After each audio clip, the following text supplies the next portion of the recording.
The people were watching, waiting, but no one was ready for what came next. The sky had forgotten how to rain. For 3 years, not a single drop had touched the land of Israel. The rivers had dried into cracked scars across the earth. Crops had withered. Animals collapsed in the dust. Mothers watched their children grow weak with hunger. But this was no ordinary drought. It was a warning, a consequence, because Israel had turned away from the living God and began worshiping a lifeless idol, Baal, the so-called god of rain. At the center of this rebellion sat a king, King Ahab, a ruler who had abandoned truth for power. And beside him stood his queen, Jezebel, a woman determined to erase the name of God from the land. Prophets of God were hunted. Many were killed. Fear ruled Israel. But not everyone bowed. A man sent by God. From the wilderness emerged a man, rough in appearance, but burning with divine authority.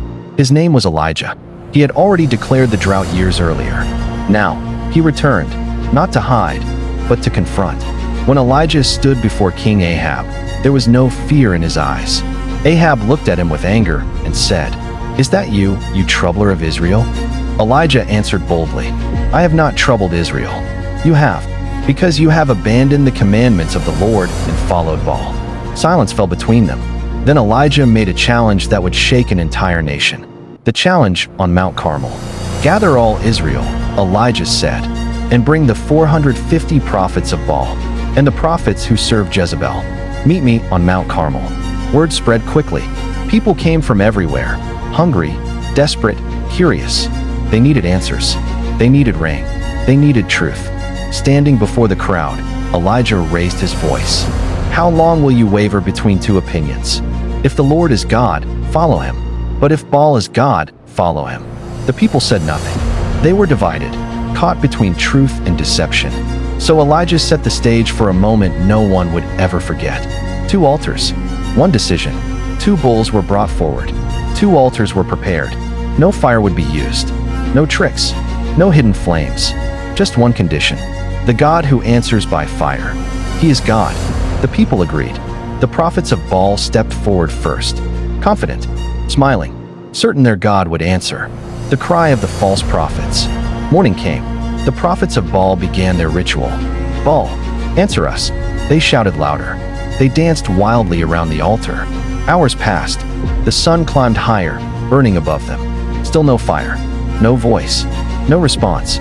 At noon, Elijah began to mock them. "Shout louder. Surely he is a god. Maybe he's deep in thought, or busy, or traveling, or perhaps he's asleep and must be awakened." Desperation took over. They screamed. They cut themselves with knives until blood flowed.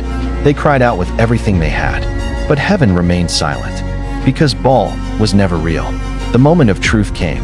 By evening, the prophets collapsed, exhausted, broken, defeated. Then Elijah stepped forward. The atmosphere shifted. No noise, no chaos, just quiet authority. He called the people closer. Then he rebuilt the altar of God, stone by stone. 12 stones, representing the tribes of Israel, a reminder of who they once were, who they were meant to be. He placed the wood, laid the sacrifice on it, and then he did something shocking. Pour water on it. They poured water. Again, more water.